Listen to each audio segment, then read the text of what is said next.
حبايبي، يسعد كل اوقاتكم جميعا. اهلا وسهلا فيكم بحلقه جديده بعد غياب طويل. اليوم حلقتنا رح تكون عن المندي اليمني، وان شاء الله رجعنا لكم بقوه. وبتمنى من الكل يدعمني ويشارك الفيديو ويحط لنا لايك واشتركوا بالقناه لحتى تشجعوني وارجع انزل لكم وصفات اول باول. اليوم طبختنا المندي اليمني، أكلة كتير طيبة كل الناس بتحبها، وبأي بلد بطبخوها بكل البلدان.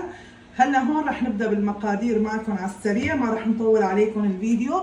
عندي هون لحمة شقف، عجل، غنم، أي بعض ما بتحبوا، أي شيء بدكم إياه أنتو بتفضلوه أنتو. عندنا هون المطيبات، عندنا بصل، وعندنا الصينية، وعندنا هي لنعمل التبلة كلها مجهزة. وتفرجوا معي على الفيديو وخلوكم معي. بالبداية عندي فنجان زيت، مثل ما شايفين زيت نباتي بحطه هون عندي بالوعاء هذا اللي قدامي. وعندي هون بصلة كبيرة بشرتها بشر مع ميطة، يعني على الناعمة أو طحنوها ما في مشكلة، نحطها كمان على الزيت. وهلا هون عندنا المطيبات كلها موجودة عندكم، هال، قرفة، فلفل أسود، رشة صغيرة فلفل ناعمة أو بابريكا، كام عرق قرنفل، ومعلقة كبيرة ملح، ونص معلقة بهار السبع أشكال بنحطهم كمان فوقها كلهم. وهلا هون عندي في براس المعلقة باخد اللون الزعفران أو اللون الأصفر يلي انتو بتفضلوه براس المعلقة، بس ليعطينا لون للحمة كتير حلو. وعندي هون كمان فنجان مي بحطه هون. وهي هي كل قصتنا وحكايتنا، بنتبل كل هالمكونات الطيبة مع بعضها بهي الطريقة. وهلأ رح اخد اللحمة بعد ما حركنا كل الخليط مثل ما واضح عليكم، رح اخد اللحمة واحطها كلها بالتبلة. وانا بنصحكم كلياتكم بعد ما تحطوا اللحمه بالتبله تعملوها قبل بليله وتعيفوها لتاني يوم لحتى تتشرب كل التبلات اللي حطيناها. بهالطريقه بنتبلهم كلهم. حبايب شوفوا، انا هون بطني الصينيه بالورق الالمنيوم ونديت ورطبت ورقه الزبده وحطيتها بارض الصينيه. رح نحطهم كلهم جوات هاي الصينية لأن رح ندخلهم على الفرن بكرة الصبح. بدنا نحطهم 4 ساعات بالفرن على حرارة 200، وتسكروهم كتير منيح بالسلوفان أو القصدير، وتحطوا على وجههم كمان ورقة زبدة تانية.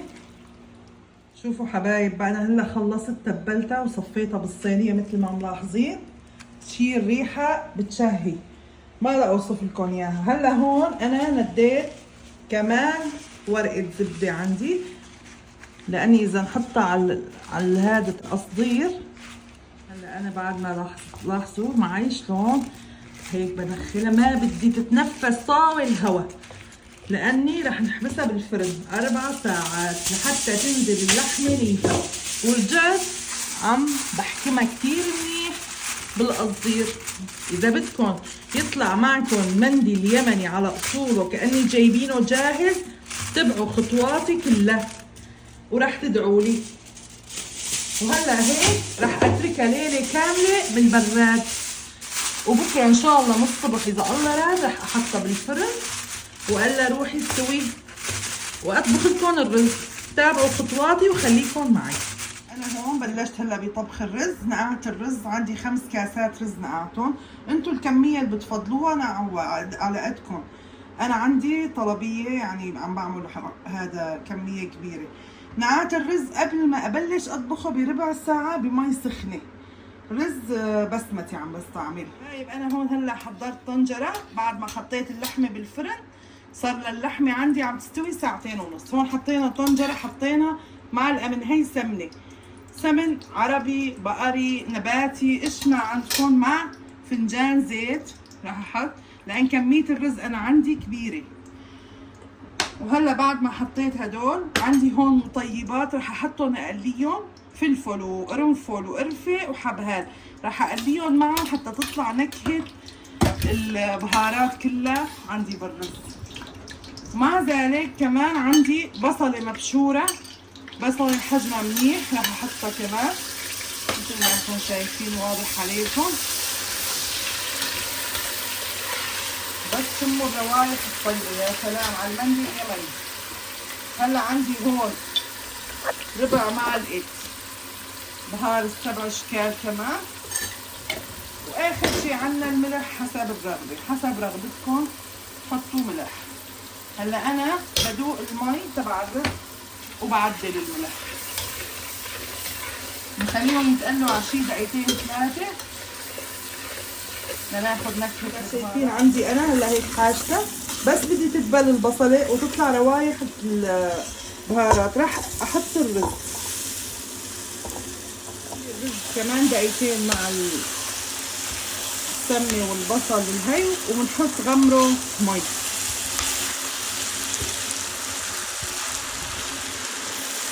الروايح ما بقدر اوصف لكم اياها، مع روايح اللحمة اللي عم تطلع من الفرن.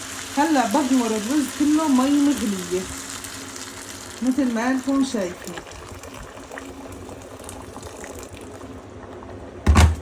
هلا هون بلش عندي يغلي فورا لان المي مغلية والرز سخن. هلا بغطيه بعيفه 10 دقايق يغلي بسرعة، يغلي على السريع وبرجع. حبايب انا نسيت اقلكم، عندي هون فليفلة تحطوا وحدة، انا كبيرة عندي قصة بالنص كمان مع الرز لتروح تستوي لتعطي نكهة بتجنن للرز. تقريبا 6-7 دقايق على نار عالية، وطيته هلا شمعة. برجع بضيف له مي لاني هذا بياكل الرز مي. راح هلا نتركه شمعة لمدة ربع ساعة تمام.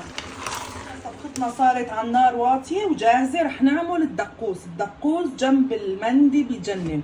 هون عندي بندورة وليمون وفليفلة خضراء وسنين توم. راح احطهم كلهم بالميكسر عندي بهالطريقة واعصر الليمون. تكونوا ملاحظين انا حطيت الليمون. راح احط شوية فليفلة ناعمة حدة يفضل لان تكون هي طيبة حدة، شلون بتحبوا انتو كمان. وعندي شوية ملح حسب رغبتكم، الملح راح يكون. وعندي شوية زيت زيتون، يعني شي قدر معلقتين زيت زيتون بيعطيه نكهة بتجنن. وخلص هدول هن نطحنوا. صار عندي جاهز الدقوس مثل ما انتم شايفين، طعمته بتجنن. هذا جنب الرز واللحمة. بعد ما صار هون عندي 10 دقايق موطيه تحت الرز شمعة. هون عندي لون انا دوبته شوية مي، لون احمر غذائي او اصفر او اي لون بتحبوه. بنلون الرز بهي الطريقة. خلص بنرجع بنغطي عليه كمان 5 دقايق بنخليه على الواطي. الرز صار جاهز استوى. شوفوا ما شاء الله كل حبة بحبتها. تحبوا تحطوا لون اصفر ما في مشكلة. بنعمل فتحة صغيرة بالنص وبنحط فحمة مشعولة بهالطريقة. بنحط لها للفحمة شوية زيت وبنغطي فورا. هيك حبايب قلبي شوفوا صار اليوم المندي عنا جاهز. اللحمة نيفة، الرز بجنن كل حبة لحالها. شوفوا هلا رح نحط هون. شوفوا لي هالمنظر يلي بشهي. وهي اللحمة بعد 4 ساعات شوفوها شلون نزلت عنا. وهذا الدقوس بنحط هون. ان شاء الله الف الف صحة وعافية على قلب كل مين طبخها وكل مين اكلها. بتجنن الروايح ما بتتخيلوا ايش طيبة. وهيك بكون معكم وصلت لنهاية حلقتنا اليوم. بحب اختمها معكم وبحب من الكل يدعمني، وما تنسوا الاشتراك واللايك وتعليق حلو مثلكم لحتى يوصلكم كل شيء جديد من مطبخنا مطبخ ام صبحي الحلبي. اشوفكم بخير وحلقة جديدة وباي باي.